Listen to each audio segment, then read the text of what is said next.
Gabby Garcia nalulungkot dahil sa PBB. Ibinahagi ng kapuso actress at host na si Gabby Garcia ang kanyang damdamin kaugnay ng nalalapit na pagtatapos ng Pinoy Big Brother Celebrity Collab Edition. Sa pamamagitan ng isang personal na saloobin na ibinahagi niya online. Ikinwento ni Gabby kung paano siya naapektuhan ng reality show na ito hindi lang bilang host, kundi bilang isang taong naging bahagi ng isang espesyal na karanasan, aniya. Kahit iniisip pa lamang niya na malapit nang matapos ang show, nakararamdam na siya ng lungkot. Hindi raw basta trabaho ang pagiging host ng PBB para sa kanya. Ayon sa aktres, naging makabuluhan at personal ang kanyang pag-host sa nasabing programa. 3 AM Thoughts, iniisip ko pa lang na matatapos na yung PBB season na to. Nasasad na ko hosting this show became such a core memory. Di lang siya trabaho, it's a journey that gave me growth, purpose, and so much heart, saad ni Gabby sa kanyang post.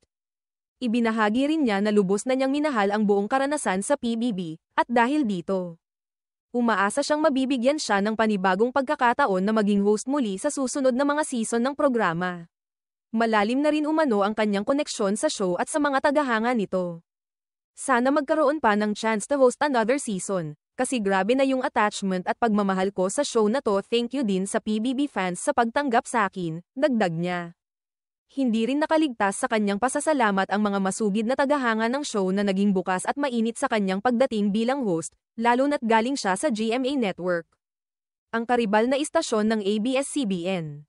Samantala, inaabangan na rin ng mga manonood ang paparating na Big Night sa Hulyo, kung saan ihahayag ang magiging kauna-unahang big winners mula sa pinagsanib na puwersa ng kapamilya at kapuso celebrities.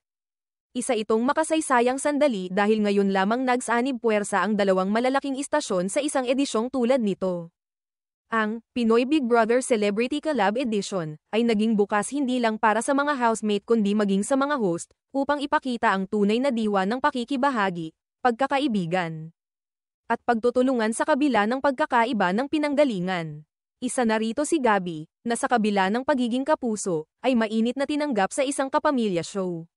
Sa huli, dala ni Gabby ang mga alaala at aral na nakuha niya mula sa show, isang karanasang hindi malilimutan at siguradong babaunin niya sa kanyang karera bilang isang artistang patuloy na lumalago at nagiging inspirasyon sa iba.